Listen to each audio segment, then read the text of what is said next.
You're listening to Climate Champions, a podcast from the Architects Journal. I'm Hattie Hartman, Sustainability Editor at the Architects Journal. Hello, Climate Champions is back. To kick off 2022, we're going abroad in search of new voices and fresh perspectives. Our first stop is France. And I'm Hattie's co-host George Morgan, Director of 1.5 Architecture.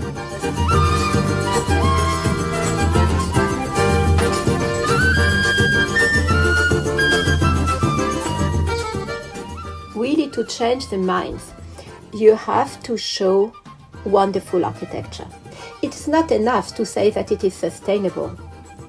You convince only if it is beautiful.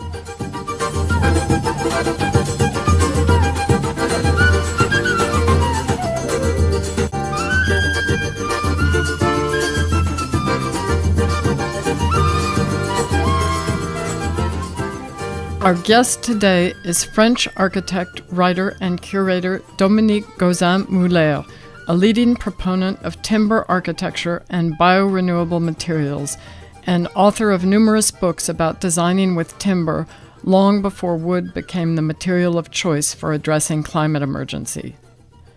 Dominique is the curator of Terra Fibre, an exhibition about buildings made of earth and plant fibers, what she calls post-carbon architecture, on show at the Pavillon de l'Arsenal in Paris until February 27th. I hope to go, COVID permitted. Dominique is also one of the driving forces behind the Offre du Développement Durable, the Offre du DD, a fringe conference of emerging projects in sustainable architecture that takes place every 2 years in cities across France. I first saw Dominique in action at the very first Offre du DD 12 years ago, and it's been remarkable to see how the publication and dissemination of exemplar projects has contributed to mainstreaming ecological architecture in France. I think it jump-started the process that Letty and Akan have sparked here, but 10 years earlier. Dominique, we're delighted to have you on the podcast. I continue to be astonished by how little we hear about your work in the UK, and I hope we can change that. I'd like to start by asking you about Architects Declare. As you know, AD started here in the UK in 2019 and has been adopted in more than 25 countries, including France, where it has almost 500 signatories. You are one of the founders of a similar manifesto, which you launched in France in 2018. Your manifesto calls for frugal, creative, and happy architecture. Why have you chosen these words? Hi, and thank you very much for the invitation. I'm very happy to speak with you about those subjects I'm working on since about 40 years. And yes, I know the declaration that you have done in the UK. Our manifesto is now signed by 13,300 people from 65 countries. Why did we call it frugal and creative and happy? We choose frugality and not sobriety because frugal and frugality comes from a Latin word which is frux, frugis, the fruit. And for us, frugality is the right use of the fruits of the earth. You just take what you need and you keep always a part to plant and to have it for the coming years. And you probably know that we are now living over the biocapacity of the earth. So by taking the word frugality, we explain that we think we have only to use what we can use in a way that takes care of the people in other countries, in South countries, and which take care also of people of the next generation. So this is also an act of solidarity. And then why did we choose the word happy? we don't think that frugality is something that takes you back to the time where we use the candle. That's not at all. And I hope you see that or you hear that in my voice. We are very happy to do that, and it makes us very happy and very enthusiastic, because to share with other people, as I told you, with people in the South and with people from the next generation, just makes us happy, because we feel good and we feel free by sharing. And then creative, because we go in that way out of our comfort zone, like me when I make a PhD. And I think when you have few things, you have to be creative and to imagine all what you can do with those things. It's easy to build when you have all kinds of materials, when you have a very big piece of land and so on. But I think when you first think, oh, how could I use what is already there, and what could I do with it, with the people who are already there, could we work together to make a better world, a better building? This forces us to more creativity. In our manifesto, and it is also the subject of my PhD, we see 4 elements. We want to decrease the use of the ground, the use of the energy, and the use of materials with high gray energy like concrete, which creates more than 8% of the CO2 emissions. And at the same time, we want to increase connection, the relationship between the actors of the project, because we think that it is very important. And I think another important point of our manifesto is that we don't only work on the building itself, but we are working on the planning and also in the urban scale. And I think it is very important to work on all these different scales and on all these different types of towns and small cities and rural areas.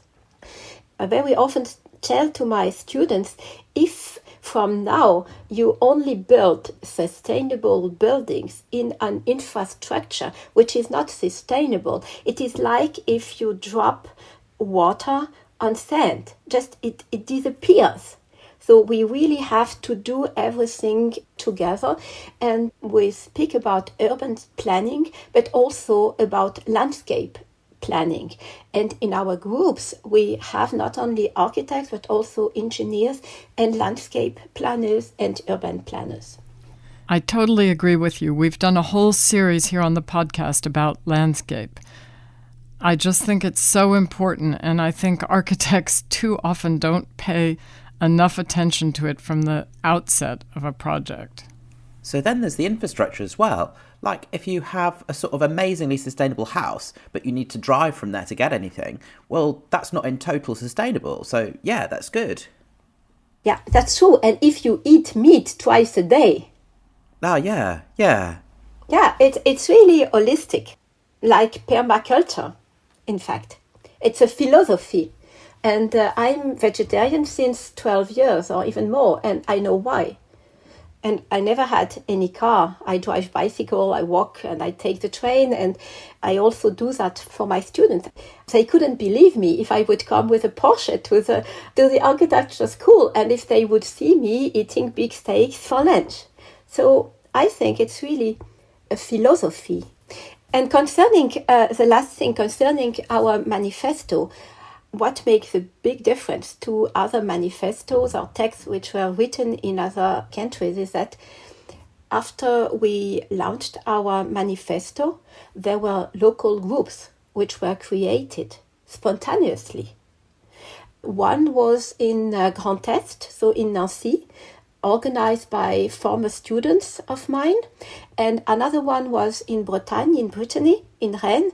And the local frugality group in Nancy is still the most active. it's also the one who launched cartography. And I think it is a wonderful idea. The idea is that if you want that people use alternative materials like wood and earth and straw, you have to help them to find them.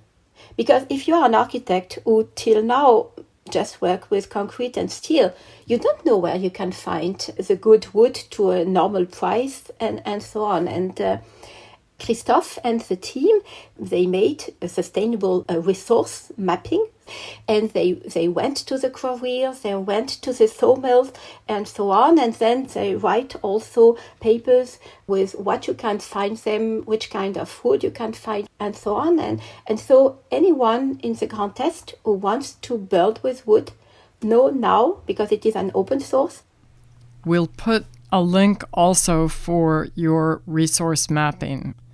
So this means that designers can actually find out what different types of timber or hemp or cob or straw might actually be available locally? Yeah, exactly. And on this mapping, there are inspiring buildings, and also the School of Architecture of Nancy, the School of Wood Engineer in Épinal, and Centre de Ressources, so resources center about sustainability and so on. And because it is an open source, anyone can see them and can use them. A consultancy here in London called Material Cultures has started to look at some of these issues in the Northeast and Yorkshire. They did an interesting report last year jointly with Arup, but I haven't heard of anyone doing the sort of mapping that you're describing. It's a lot of work. A few of the French local groups decided to make their own cartography, and now we have a global cartography for France. And in the exhibition that you mentioned before, the Terra Award exhibition, you can see this cartography. Great. Well, that's what I want to talk about now. So you've been advocating what here in the UK we call regenerative materials for many, many years now. And you've also commissioned some wonderful graphic novel illustrations that explain the more technical aspects of these materials with very appealing and easily understandable drawings.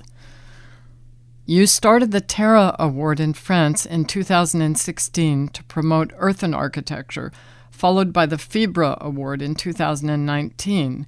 And last year, you've rebranded it as Terra Fibre. With the jury headed by Anna Heringer, whom we interviewed in episode 6. I was delighted to see that the catalogue which accompanies the current show at the Pavillon de l'Arsenal is in both French and English. Let's talk first about earthen architecture. How do you see the trajectory of mainstreaming these materials? So, concerning earth construction, we have in France, and this is also the reason why we made the Terra Award in France, organized by Crater, who is the International Institute for Earth Construction. It was created in 1979, and about 20 years ago, UNESCO chair was created there, and my friend Anna and I, and also Martin Rau, who is the most well-known specialist for rammed earth, we are all three honorary professors at this UNESCO chair for earth architecture, constructive cultures, and sustainability. When we launched this prize, it was because I had, through my books and through Ecological, so the magazine, I had remarked that we had enough inspiring projects to make a prize and a book and an exhibition. Because I thought that really to change the minds, you have to show wonderful architecture. It's not enough to say that it is sustainable.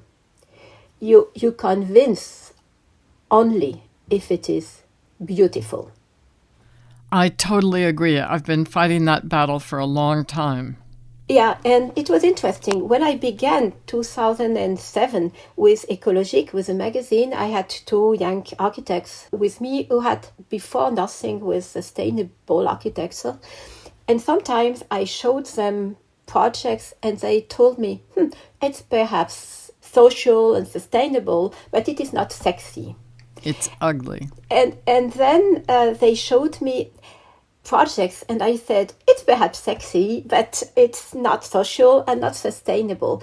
And at the beginning, we had really difficulties to find French projects, which were both. But with each year, it was easier to find those projects in France. So I thought that the critical mass to convince was achieved around 2015 when we began to launch the prize. So we really had to, and especially I had to write to all the architects that I knew and say, please send us a few projects and make an application, because I knew that if I had at least 50, 60 wonderful projects, the book and the exhibition will be convincing. And at the end, we had about 360 applications for our prize, what was really unexpected. And among them, I discovered also wonderful projects. First, we searched, or there was a first jury who chose among the application around 40 projects. And we show in the exhibition those 40 projects. Because what is important for us is not to have a few winners.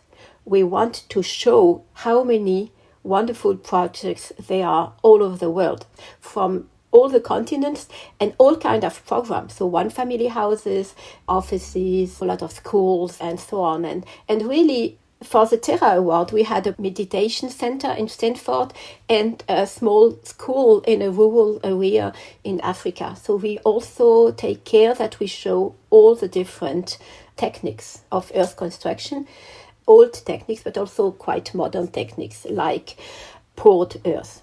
Yes, that was one of our next questions. If you could tell us about some of the different techniques and some of the innovations from these projects, like reusing excavated earth from a site or clay-based concrete? The three oldest building techniques were created about 10 millenniums ago, and those three techniques are still in use now. And I find it just amazing. It shows that they were really good techniques. One is cob, one is adobe, so bricks, and the third one is wattle and daub. Naturally, there were evolutions, but in fact, not so many evolutions for those three techniques. And the base of those three techniques is a mixture of earth and fibers. And then the most well-known and the most prestigious technique is rammed earth. And this one was invented about 9 centuries before Christus. Why later than the others? It is because you need formwork for that.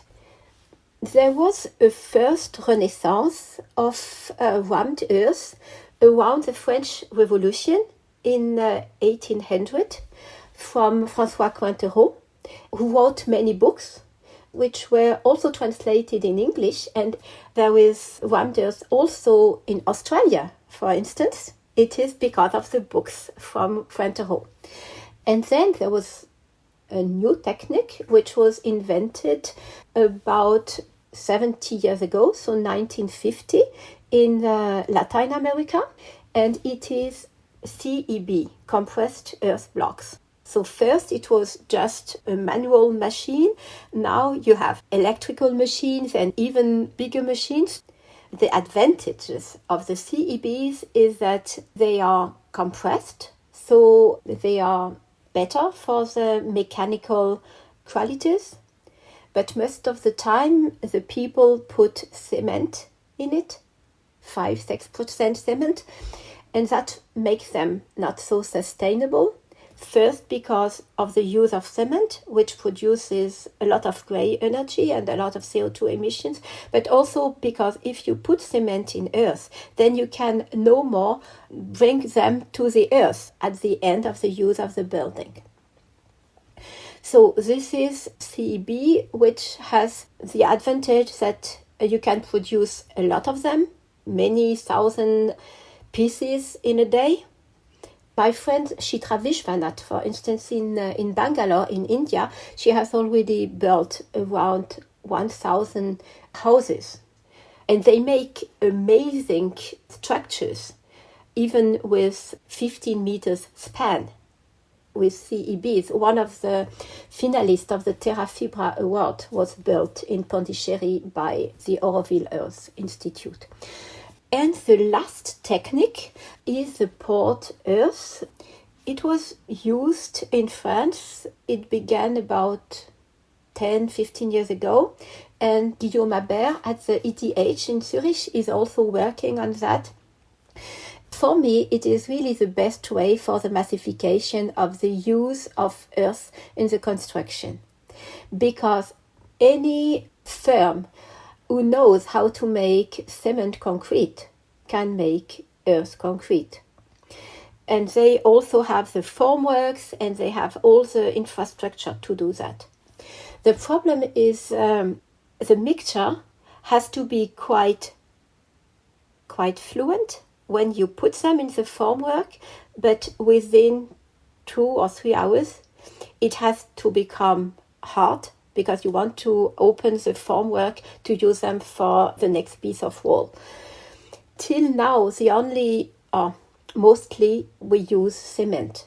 So a former student of mine who is also belonging the frugality group in Nancy already built a few public buildings with poured earth with about 3 or 4% of cement. They are research institutes who are trying to find which additive for this poured earth. There were people working on tannin, what you also have in wine. Yes, tannin. Yeah, so you can use tannin. You can also use algae, exactly like in the marmalade. And then the team around Guillaume Habert is working on mineral additives. But till now, I know no buildings made without additives. But Philippe Madec is now refurbishing 2 buildings and a new building in between for a library in the middle of Paris. And for the connecting buildings, he uses a wood structure filled in between the wood columns is poured earth without additives. Because he has chosen another technique, these elements are not load-bearing. And the buildings I was speaking about before, and one of them is one of the finalists of the Terra Fibra Award, a school in Saint-Antonin-Nobleval, they have load-bearing poured earth walls. And what was the solution for the project of Philippe is that he put wood as armature. And he has found a firm who normally makes prefabricated concrete, cement concrete elements with steel armature.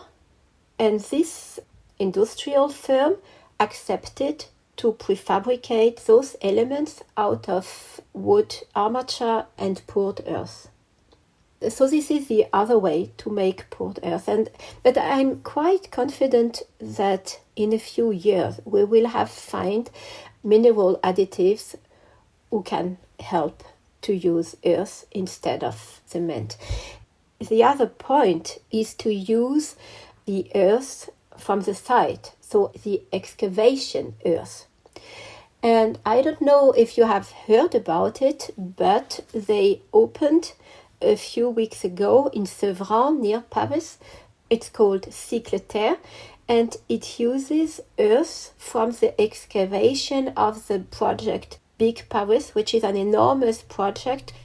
Grand Paris, yes, this is an enormous infrastructure project.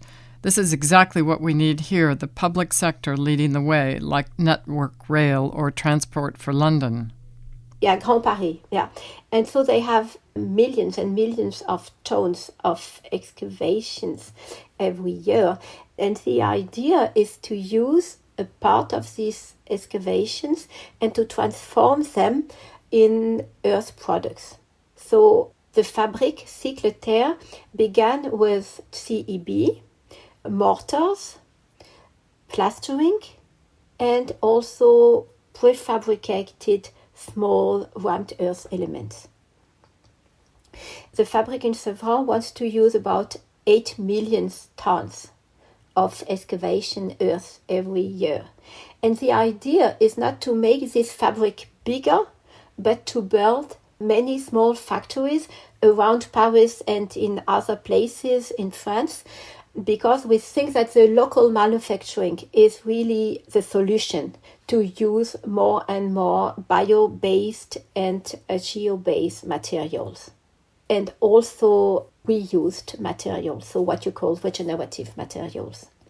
And if you want to use them, it is important to make this cartography I was speaking about before, and also to make or to give the architects or other institutes another mission, which could be called sourcing. So when you build a new building or when you refurbish an old building, because we at the Frugality movement, we are convinced that we have first to reuse, to make upcycling with the already there before we build something new. And we think that for each new project, new building or refurbishing, the architects should have a look at what are the available materials. Is there a reuse platform? Are there quarries? Is there a sawmill? And what produces this sawmill? And so on. When they have found that, then it's important that they speak with the people there to know what is available and what are the best woods for what they want to do. Because depending on what you do, you can use oak or you can use pine or other wood species. I think that what is really sustainable or frugal is to use the right quantity of the right material at the right place. And my friend Philippe says, and at the right price. Because concrete has not its real price. If you really calculate all the environmental prices, it will become very expensive. Because in terms of cost, one of the things that can be difficult in global north countries is how expensive labour is. So some of the innovations like using poured earth in the same sort of systems on site as for concrete, that must be quite efficient in terms of labour. And you mentioned using prefabricated small rammed earth elements in these factories. So in terms of how labour and these kinds of labour-saving technologies, how do they relate to how we replicate and scale up these technologies? It seems like a key issue. Yes, and this is why I see a big opportunity with poured earth, because poured earth needs around the same time and the same formwork and the same tools than cement concrete. Now it's a little bit more expensive, perhaps around 250 to 300 euro compared to 150 or 250 euro for cement concrete. But it is something which is still in a normal budget. Rammed earth is unfortunately much more expensive. Quite often it's around 1,000 euro for 1 square meter wall. So 5 times. Yes, but there is a project which is also among the finalists of the Terra Fibra Award. It is in a school in Isère where it was only around 450 euros a square meter. Why could it be less expensive? It is first because the architects are members of Crater and are used to build with rammed earth, and they have a lot of experience. If you want to prove that rammed earth is adapted to the construction, you have to make a formulation.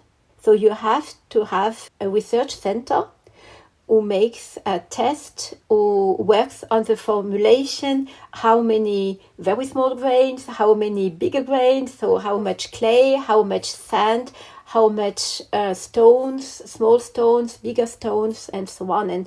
And then building control offices, Bureau de Contrôle, they also ask for a prototype to test it.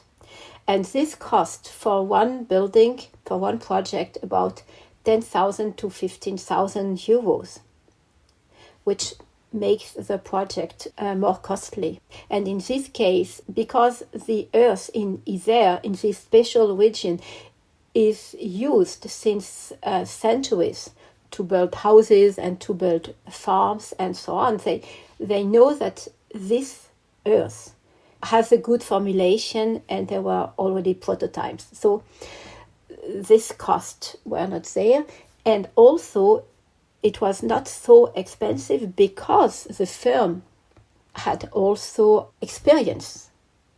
It comes also for the critical mass. One of the ways to massificate the use of earth construction is to teach the way of using those materials to the firms and to the engineers and to the control offices and to the architects and engineers. The whole chain of design of a project. Yeah. To go back to the question of George concerning the small rammed earth element, there is a city near Bordeaux which is called Biganos. And they are making a ZAC, Zone d'Aménagement Concerté, so which is an eco-district. And in this eco-district, there will be around 600 social housing. And they will be built out of earth, local earth, and they will be built with those small rammed earth elements, prefabricated elements. The social housing firm who does it, who has the courage to do it, found near Biganos 2 quarries, one with yellow earth and the other one with grey earth. And they also found an artisan, a craftsman, who used to make out of it fired bricks and who accepted to change the process and to make not so crude earth bricks and also those elements. And they worked also with Amaco and with Crater for this sourcing. And they also prepared panels out of earth and reed, which is also growing nearby, to use instead of the plasterboard.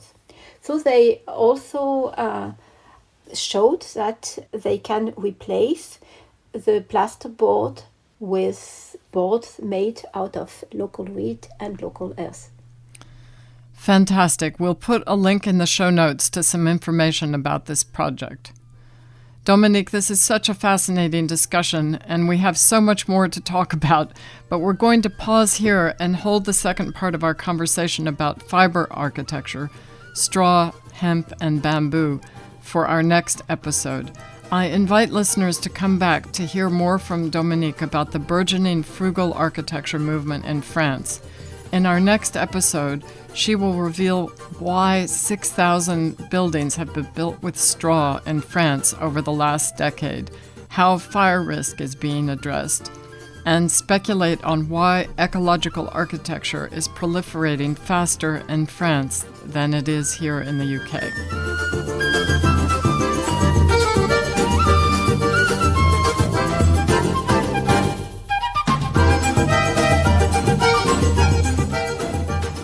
Before we sign off, here is an update from ACAN, the Architects Climate Action Network's Natural Materials Working Group, whose work streams are closely aligned with the topics we've been discussing in this episode.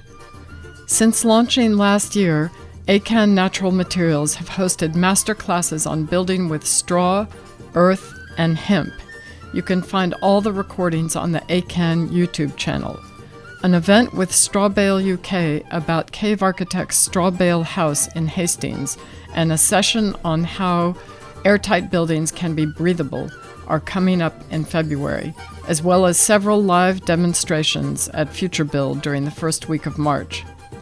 An open source resource of standard construction details for different natural materials is also underway. For further information, keep an eye on ACAN's Instagram or email naturalmaterials@architectscan.org.